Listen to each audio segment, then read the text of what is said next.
The last thing Weston Wells expected on a rainy Tuesday night was to hold a stranger's hand in a pitch-black parking garage, but then again, life rarely asked for permission lately. He shifted his sleeping daughter, Daisy, on his shoulder and locked his beat-up Toyota Corolla. She was out cold, cheeks smushed into his hoodie, tiny fingers tangled in his collar. The pediatrician's office had run late again, and now they were the last ones in the dim underground lot behind the medical building. His boots echoed in the silence as he headed toward the elevator until he heard the unmistakable clack of heels. He turned his head just in time to see a woman near the far side of the garage freeze. She was tall, dressed in an all-black pantsuit, clutching her phone like a weapon, her keys dropped somewhere near a puddle. "Hey," he called, keeping his tone calm, cautious. "You okay?" She hesitated. My car's over there," she pointed to the far corner, "but the lights just went out and I can't find my keys." Weston shifted Daisy again and walked toward her, slow and careful. "Here," he said when he was close enough. "Let me help. I've got Daisy with me, my daughter." "We're not dangerous." A tired smile crossed his face. "Unless you count bedtime tantrums," the woman gave a small breath of relief. "Thanks, this garage is creepy," he nodded. "It is. Come on, I'll walk you there. Let me shine my phone light." She hesitated again, then nodded. "Okay." "Thank you." They walked side by side, his phone casting a dull glow on the concrete. The woman looked sharp, expensive. Her perfume smelled like something from a world he didn't belong to. But she kept glancing at Daisy, her expression softening every time the little girl stirred. "You work around here?" he asked, more to fill the silence than anything. "Yeah," she said, voice guarded. "I had a late meeting." He didn't press. They reached her sleek black Mercedes, and she spotted her keys beneath the driver's side mirror. He bent down awkwardly, careful not to wake Daisy, and handed them to her. "Thank you," she said again, voice softer now. "You didn't have to walk me." "No big deal. I wouldn't want my little girl walking alone in a place like this someday." "Just paying it forward." She opened her door, then paused, looking at him like she wanted to say more. "What's her name?" "Daisy," he said. "She just turned 5. We were at the doctor. She had a cold." "She's beautiful," she said. "Thanks." "She's stubborn as hell, but she's mine." The woman smiled. "I'm Talia Dorsey," he nodded. Weston Wells." She didn't offer a hand, probably too aware of his sleeping daughter, but something sparked in her eyes, curiosity maybe, or something more. "Well." "Good night, Weston." "Good night, Talia." He turned and walked off into the dark, not thinking twice about it. He had Daisy to get home, soup to heat up, bills to ignore. Talia sat behind the wheel, heart beating faster than it should. She didn't tell him who she was: the CEO of Dorsey and Lowe Pharmaceuticals, the company that owned half the block. She didn't say she usually had a driver, but tonight she'd sent him home early after a boardroom argument left her needing air. She didn't say that when he looked at her. It wasn't with calculation or expectation, just concern. Genuine, quiet concern. She couldn't stop thinking about it. 2 days later, Talia walked into her office wearing a tailored navy dress and 4-inch heels, but her thoughts were still in that dark garage. "Miss Dorsey, your calendar's clear after 3, her assistant said. "Would you like me to book your driver again?" "No," Talia said, too quickly. "Actually, can you find out who manages maintenance for the parking garage behind the pediatric building? I want to know why the lights went out." Her assistant blinked. "Yes, ma'am." Talia tapped her pen against her desk. "Weston."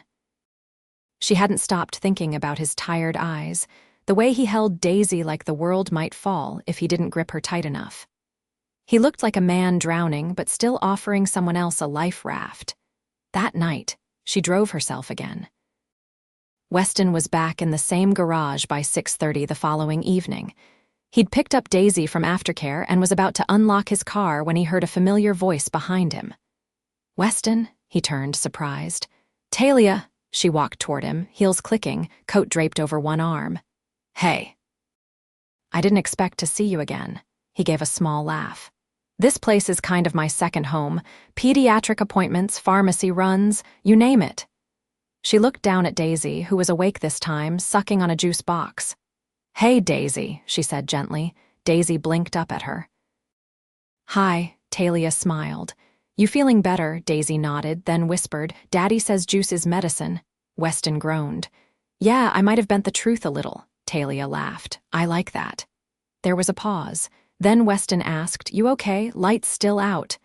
No, they fixed them. I actually kinda came hoping I'd see you again.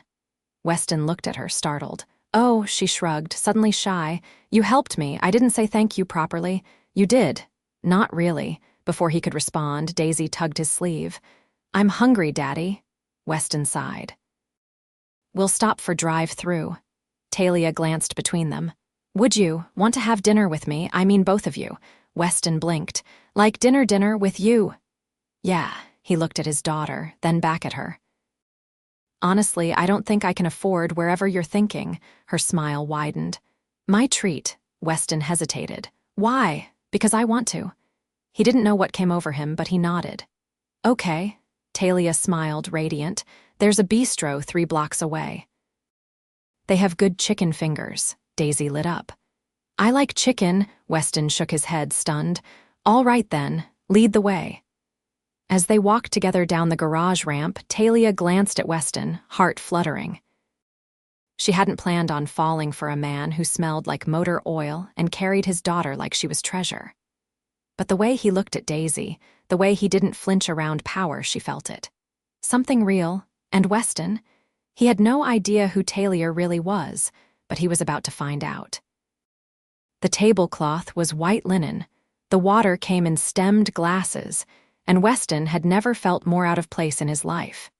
He shifted in his seat, trying not to scowl at the prices printed elegantly on the menu.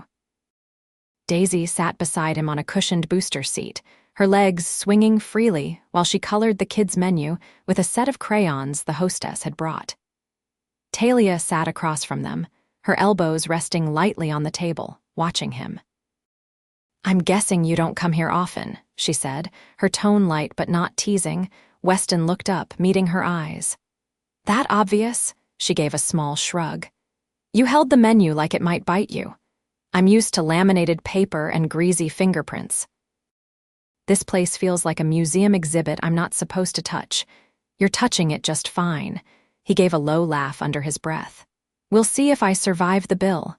I told you I'm buying. Yeah, and I still don't know why. Talia leaned forward slightly.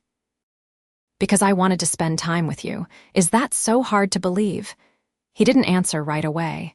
Instead, he watched Daisy carefully arrange her crayons in a rainbow line, then he looked up. It's not hard to believe. Just not something I hear often. Their server arrived then, gliding in like a whisper, and Talia ordered with practiced ease. Weston let her choose for him, not trusting himself to pronounce half the dishes correctly. He kept glancing at her, trying to figure out what exactly she was doing here. She didn't seem uncomfortable. If anything, she looked more relaxed than she had in the garage. After the waiter drifted away, Weston reached for his water. So, what do you actually do? Talia hesitated for a fraction of a second. I'm in pharmaceuticals. Sales? Not exactly. I'm more on the corporate end. He raised an eyebrow. Corporate like HR? No, she said, her lips twitching. Higher up. He narrowed his eyes at her, amused despite himself. How high are we talking? She paused, then said, I'm the CEO of Dorsey & Lowe. Weston blinked, then laughed. Wait, seriously? Yes. You mean the building with the spinning logo downtown? That's the one. He leaned back, stunned. Well, damn. Daisy looked up from her coloring. Daddy, you said a bad word. Sorry, baby. Won't happen again. Talia smiled at the exchange, then turned her attention back to him. You didn't know, he shook his head. You didn't exactly lead with it. Would it have made you treat me differently? He thought for a moment. Maybe. But not on purpose. Same reason I didn't say it. The food arrived in waves, beautifully plated and smelling like something from a cooking show. Weston watched Daisy dig into her chicken with satisfaction, then took a cautious bite of his own dish. It was better than he expected. Rich, flavorful, nothing like the frozen dinners waiting in his apartment freezer. "So," he said between bites, "what made you want to be in pharmaceuticals?" She took a sip of her wine. "My younger brother had a rare autoimmune disorder.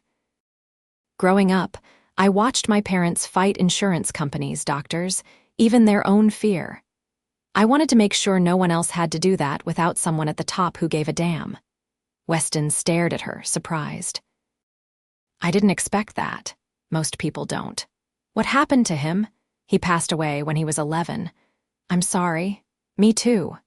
They sat in silence for a moment, the noise of the restaurant humming around them like distant waves.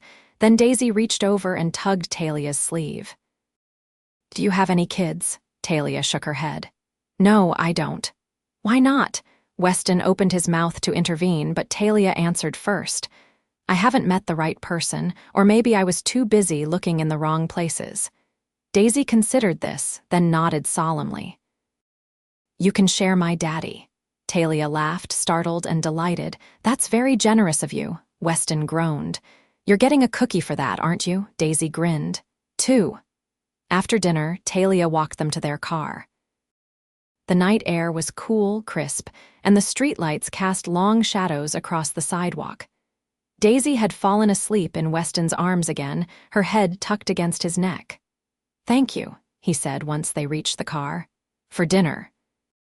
"For everything." "You're welcome." He looked at her for a long beat. "You really don't care that I'm broke, drive a car that wheezes uphill, and live in a one-bedroom with a 5-year-old who thinks juice is medicine?" "No," she said simply. "I care that you're raising her with more love than most people know how to give. That matters more than square footage." He didn't know what to say to that, so he nodded, unlocking the door. "Will I see you again?" she asked quietly. He looked over his shoulder. "You tell me." "You're the one with the driver." "I canceled him." He smiled, and it wasn't tired this time. "Then yeah, I think you will." Talia watched him drive away, the taillights of his car disappearing into the night. Her phone buzzed in her bag, a reminder for a board meeting. An email from the CFO, but she ignored it. For the first time in years, she wasn't calculating outcomes or managing optics. She just wanted to see what happened next. Weston stood on the sidewalk outside the elementary school, Daisy's backpack slung over one shoulder, a paper crown perched crookedly on her head. Parents streamed past, chatting about fundraisers and carpool schedules, but Weston's eyes were fixed on the sleek black car pulling up to the curb.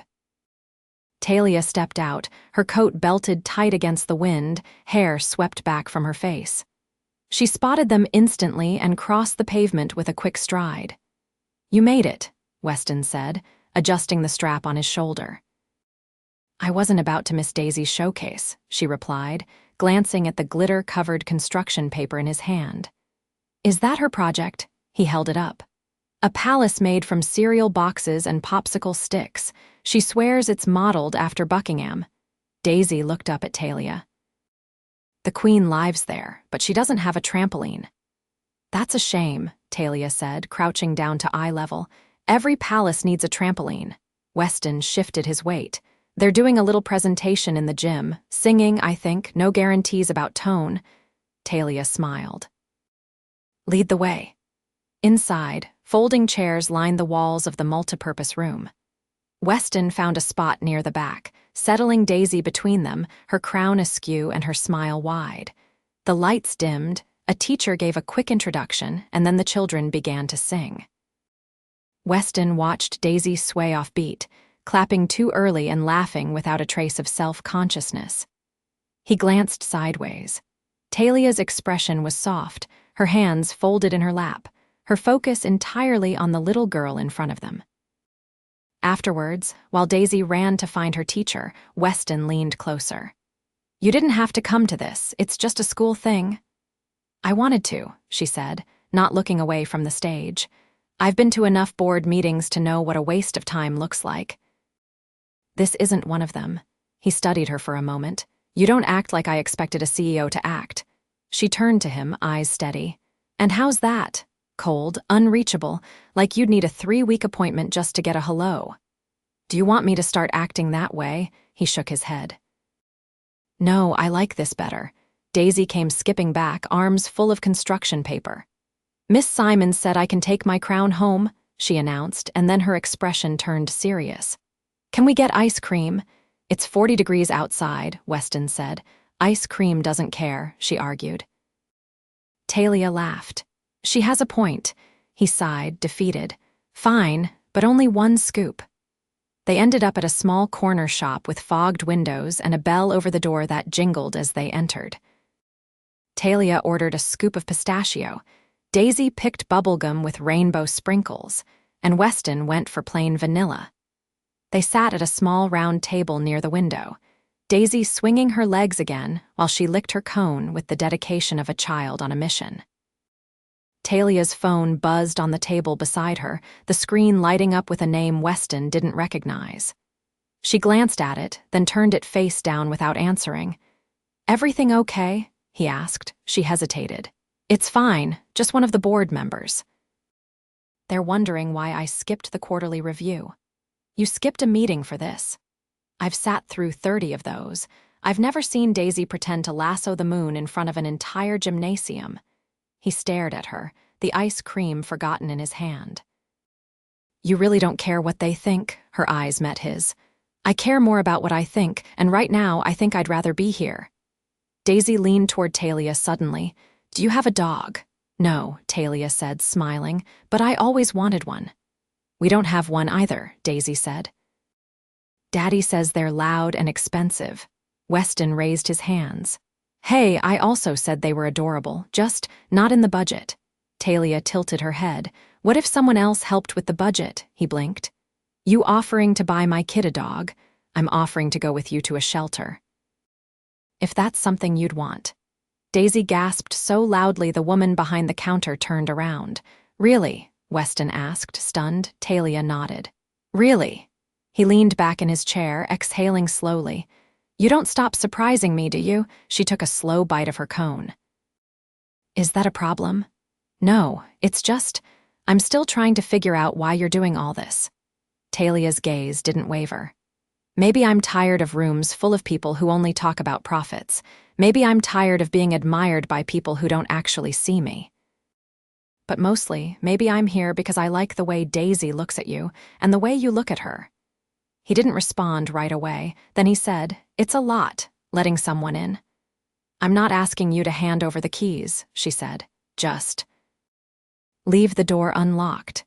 Daisy looked between them, her cheeks sticky with ice cream. "Are you guys talking about love?" Weston choked on a laugh as Talia reached for a napkin. "Not yet," she said gently. "But maybe someday." Later, as they walked back to the car, Daisy skipping ahead, Weston turned to her. "You're not going to disappear, are you?" "No," she said quietly. "I've done enough disappearing." He nodded, a faint knot loosening in his chest. "Good," he said. "Because I think I'm starting to want you around." Rain fell in light, rhythmic drops against the windshield as Weston pulled into the circular driveway, the valet already hurrying toward the car with an umbrella. He glanced at Daisy asleep in the backseat, her head nestled against the plush side of her new booster seat, and then to the entrance of the building, a towering glass structure that shimmered beneath the city lights. This wasn't just any building. It was Dorsey and Lowe's flagship headquarters. "You sure about this?" Weston asked, voice low as he turned to Talia beside him.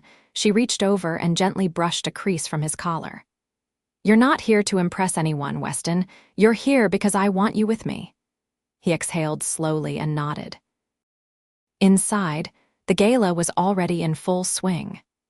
Waiters moved through the crowd with silver trays, chandeliers glittered above clusters of designer gowns and tuxedos, and the hum of power and money vibrated in the air. Weston had never seen anything like it. Talia led him through the grand lobby, her hand resting lightly on his arm, guiding him past stunned executives and curious glances. No one asked who he was not out loud, but their eyes asked plenty. Still, Talia kept walking, her posture unshaken. "Most people don't bring dates to the annual finance gala," Weston murmured as they ascended the marble staircase toward the mezzanine. "Most people don't have someone worth bringing," she replied. He tilted his head toward her. You know they're watching. They always watch, she said.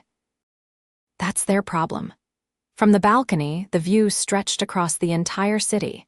Weston leaned against the railing, watching headlights blur across the skyline. You didn't have to prove anything to me, he said quietly. I didn't do this for you, she said. I did it for me. He turned. Yeah. I've spent years surrounded by people who never challenge me, never surprise me. You're the first person in a long time who makes me feel like I'm not performing. He hesitated. I don't fit in here, Talia. She stepped closer. Good. That's exactly why I need you around. Below, a string quartet played something elegant and slow. The air smelled like roses and expensive perfume, but Weston's focus was only on her. She reached into her clutch and pulled out a small envelope. I got something for Daisy. He opened it and found a white card printed with the logo of a children's theater. She loves to pretend, Talia said. I thought maybe a season pass to the weekend workshops. They teach kids how to act, design costumes, run lights. It's not flashy, but it's hers. Weston blinked once. That's incredible. She deserves to feel like the world can be hers. He closed the envelope carefully. You know this thing between us, it's not just dating. You're stepping into a life that's messy and loud and full of juice spills and bedtime stories. I'm not afraid of spills, she said, her voice steady. I'm afraid of a life lived carefully. You don't live carefully, Weston. You live with your whole heart. He stared at her, chest tightening. You sure about this? I want to build something with you, not a company, not a legacy, just something real. He didn't answer right away. Instead, he stepped forward and kissed her the kind of kiss that didn't ask permission, didn't hold back. Below, the gala continued. But up there, above all of it, Weston and Talia stood in their own world. Later that night, back at Talia's penthouse, Daisy curled up on the oversized couch under a soft throw blanket, giggling at a cartoon. Weston stood in the kitchen, barefoot, pouring tea while Talia flipped through a children's cookbook she had picked up on a whim. Did you know there's a recipe in here for banana sushi? She asked, raising an eyebrow. He glanced over. If it doesn't involve raw fish, I'm listening. She grinned and set the book down. I've been thinking. He leaned against the counter. Dangerous words. I want this to be a home, not just for me, for you, for her. Weston's expression shifted. You're serious. I don't say things I don't mean, Weston. He crossed the room slowly and took her hands. I don't know how to do this kind of life. I've never had it. We'll figure it out together, she said. Daisy peeked over the back of the couch. Are you guys gonna kiss again? Weston laughed. You're not even supposed to be awake. I can't sleep when you're talking about sushi. Talia walked over and lifted her into her arms. How about we all try banana sushi this weekend? Daisy yawned. Only if I can wear my crown. You can wear 10 crowns, Weston said, pulling them both into a hug.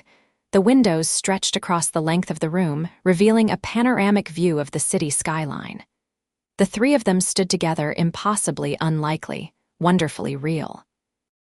And for the first time in his life, Weston Wells didn't feel like he was on the outside looking in. He was home. Weston adjusted the navy tie in the mirror for the third time, then gave up and tugged it loose again. The penthouse bathroom was too sleek, too polished, and the man staring back at him still didn't look like someone who belonged in a place like this. But the sound of Daisy's laughter from the living room reminded him he wasn't here because of appearances. He was here because it was real. Dad, Daisy called from the hallway. Talia says we're gonna be late. I'm coming, he shouted back. He grabbed his jacket and stepped into the living room where Daisy stood in a white dress with tiny gold shoes, spinning slowly in place while Talia pinned a satin ribbon into her hair. You look like a cloud, Weston said. Daisy grinned. A fancy cloud. Talia glanced up. You need help with that tie? I think it's trying to strangle me, he said. She walked over, her fingers moving expertly. We've got 10 minutes. Enough time to look like we planned this. This was a charity event hosted by the city's Arts Foundation, one Daisy's school had been invited to, thanks to her recent enrollment in an outreach program that Talia had helped fund. Talia hadn't told him until after the paperwork was complete. Weston hadn't said much then, but the lump in his throat had stayed with him for days. "All right," Talia said, stepping back. "Now you look dangerous." "Dangerous might be generous," he muttered. She smiled. "You'll be fine. Just don't mention juice boxes."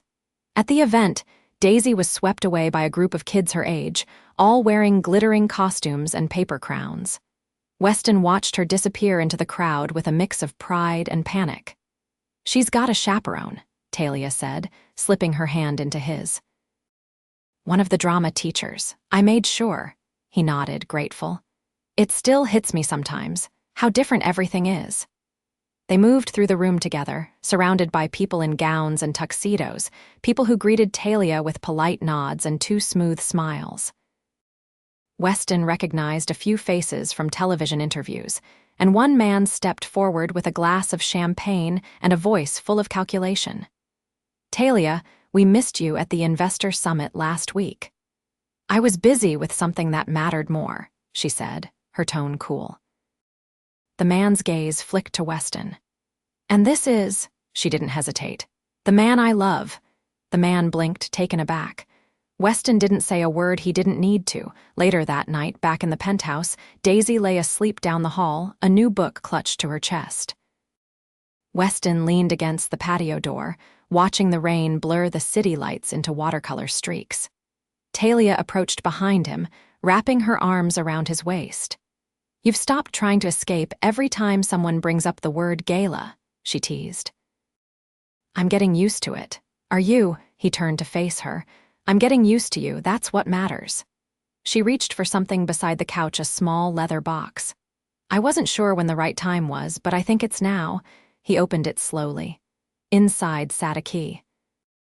"Not a ring, not a contract. A key.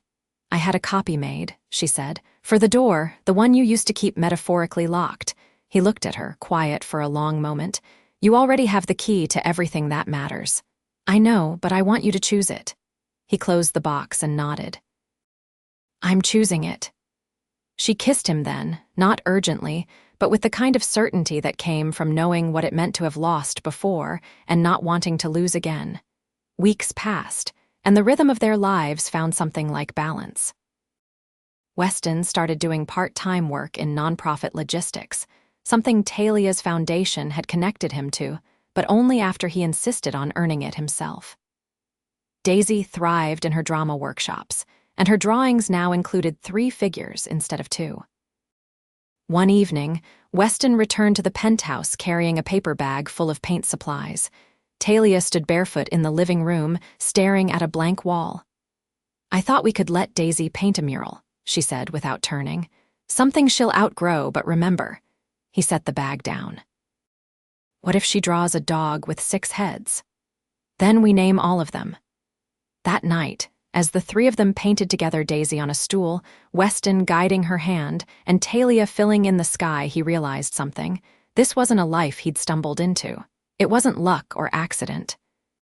It was the result of letting someone in. When the mural was done, Daisy stepped back, paint smudged on her cheeks. "It's us," she said proudly. "See, that's me, you, and Talia, and the dog we might get someday." Talia met Weston's eyes over Daisy's head. "We should probably get that dog," he nodded. "Yeah, I think we're ready."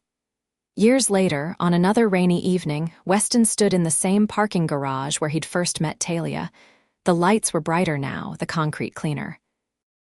Daisy, now taller and more opinionated, ran ahead to their SUV, her school bag bouncing. Talia looped her arm through Weston's. "You look like you're remembering something." "I am, regretting it," he turned to her, grinning. "Not for a second." She kissed him under the buzzing fluorescent lights, and this time, it wasn't the start of something uncertain. It was the continuation of everything they'd built together.